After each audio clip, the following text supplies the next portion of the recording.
நீச்சம் இருந்தால் அவன் கண்டிப்பாக புகழ் பெறுவான். ஆமாம், சனி எவனும் மேசத்தில் இருக்கோ அவன் கண்டிப்பாக புகழ் பெறுவான். எடுத்து பாருங்க, பாருங்க, நீங்க எடுத்து பாரு. சனி நீச்சல் நான் லக்னத்தில் போக கிடையாது, வேற எதுவும் போல. சனி மேசத்தில் இருந்தால் அவன் கண்டிப்பாக வாழ்க்கை புகழ் பெற்றுவான். புகழ் பெற்றோடனே ஜாமம் மச்சனுக்கு அவார்டு வாங்க. எங்கள் மச்சனுக்கு அப்படியே அப்பதான் அவார்டு வாங்க. நீங்கள் நோட் பண்ணுங்க. ஐயா நான் சொல்றது கூட அனுபவம். இது வந்து எந்த பொருள் கிடையாது. நீங்கள் சொல்கிறது ஒன்று நான் சொல்லல, அனுபவம் சொல்லுங்க. அந்த அனுபவம் தான் நீங்கள் சொல்கிறது. அப்போ சனி நீச்சம்னா அவன் அற்பாயில் தானே, ஆனால் அற்பாயில் கிடையாது, அவன் புகழ் பெறுவான். புகழ் பெறாமல் ஜாக மாட்டான். அப்படி எவனா தான் அந்த ஜாதகம் முடிஞ்சு. ஆனால் சனி உச்சம் விட்டா அதை யோசனை சொல்லணும், நல்லா கவனிச்சுக்கணும். சனி நீச்சம் விட்டா எந்த கிரகம் பார்க்கறது எதுவும் தேவையில்லை. ஆனால் சனி உச்சம் விட்டிருந்தால் அது புகழ் பெருமா அப்பனுக்கு கிரகம். ஏன்னா சூரியன் நீச்சம், இந்த சூரியன் உச்சம், அவ்வளோதான். இது வந்து சூரியன் சனி வந்து துலகத்தில் இருக்கும்போது உச்சம் புகழ் பெறுவான். ஆமாம், ஆனால் அப்பாவுக்கு பாதிக்கும். அப்பா செத்து போயிடணும். அப்பா செத்ததுக்கு அப்புறம் தான். ஆனால் இங்கன்னா சூரிய உச்சம், சனி நீச்சம். அப்போ இருக்கும் போதே புகழ் பெறுவான். நோட் பண்ணு, நோட் பண்ணு, நோட் பண்ணு, நோட் பண்ணு. இது ஏதாவது சொல்லுவதுக்கா எவன் சொல்லுங்க? ஏன் இல்லை, இதுதான் இதே மாதிரி ஒவ்வொரு கிரகத்துக்கு இருக்குது. அப்போ என்ன, இப்போ நம்ம சொல்லிக் கொடுக்குறது அனுபவம் அப்படிங்கிற அடிப்படை தெரிஞ்சிருந்தா ஈஸியாக கவனிச்சிடலாம். அப்போ எப்போ நீ வந்து புகழ்காக போய் பார்க்க மாட்டானா? டேய் பார்க்க முடியாதா? நான் அப்படி சொல்லுவேன். டேய் முடியாதாம, நான் செத்து இருக்காங்க, செத்து ஒரு 10 வருஷம் இருக்கும் சாமி, அப்படி இருக்கிறா சாமி, இன்னும் சாமிங்க அப்படி அப்படி கூப்பிட மாட்டான். அப்போ நான் பிடிச்சோம்னா இன்னும் சாமி 10 வருஷம் ஆகும் சாமி, இன்னும் முன்னேற முடியுமா? அதை சொல்கிறா. ஏன்னா 10 வருஷம் முன்னேறாமல் இருப்பா. அதுக்கு என்ன காரணம்? அதில் என்னன்னா இந்த கிரகங்கள் குறிப்பாக ஒரு புகழ் காரணம்னா சனி கெடணும், விட்டு போகணும். அது மேலே மேசத்தில் சொன்னீங்க ரொம்ப பெரிய. அப்போ சனி வந்து பொதுஜன தொடர்பு இருக்கு.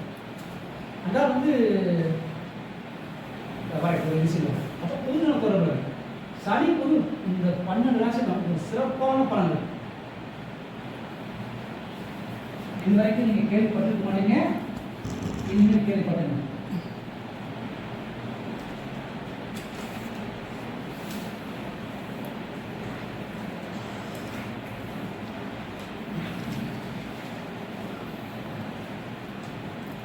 இதுவரை யாரும் எதிர்க்க முடியாது.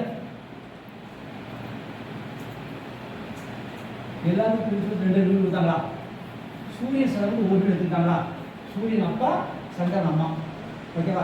இவங்களுக்கு பிள்ளைகள் யார்? புதன் இளவரசை, சுக்கரை மகன் மக, இங்கே வந்து செவ்வாய் இருக்கும், சகோதரர்கள், குரு இருக்கும், புத்தர்கள், சனி இருக்கும் மேலே. அப்போ இதில் வந்து வேற யாருக்குமே கிடைக்காத ஒரு தனிச்சத்து சரிசமம். என்னன்னா சனி நேர சந்திரன் பார்ப்பாரு, சனி நேர சூரியன் பார்ப்பாரு.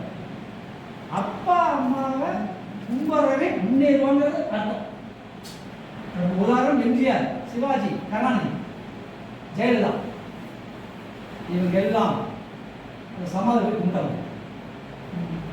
எம்ஜிஆர் ரத்தத்தில் ரத்தமே அவங்க அம்மா தான் வச்சு கும்பிட்டார். கமசாரா கருணாநிதி அஞ்சு அம்மையார் சிவாச்சார் கமசாரா, ஜெயலலிதா சத்யா வச்சு கமசாச்சா, சிவாஜி அம்மா வச்சு கமசாரா. அப்போ அப்பா அம்மாவை தொடக்கூடிய ஒரே கிரகம் சனி சொன்னான். மற்ற யாரும் பார்க்க மாட்டாங்க. யாரா பார்ப்பாங்களா?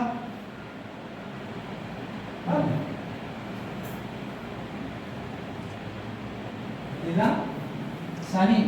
இங்க நீச்சமானாலும்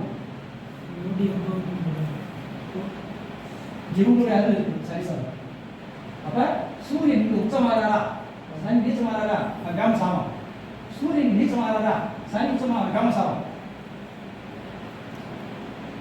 அப்படின்னு சொல்ல காரணம். அப்ப இது வந்து மேற்கு திசை, இதுவும் மேற்கு திசை. ஆனா இது மேற்கு, இது கிழக்கு நடக்கும்.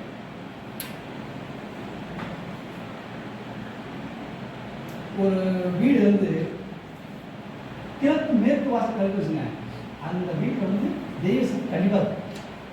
கிழக்கு மேற்கு வாசல். ஆமாம், மேற்கு வர்ற ஒளி கிழக்கு போயிடணும், கிழக்கு வர ஒளி மேற்கு போயிடணும். அந்த மாதிரி வீட்டில் கண்டிப்பாக பெரிய கஷ்டம் பட மாட்டான்.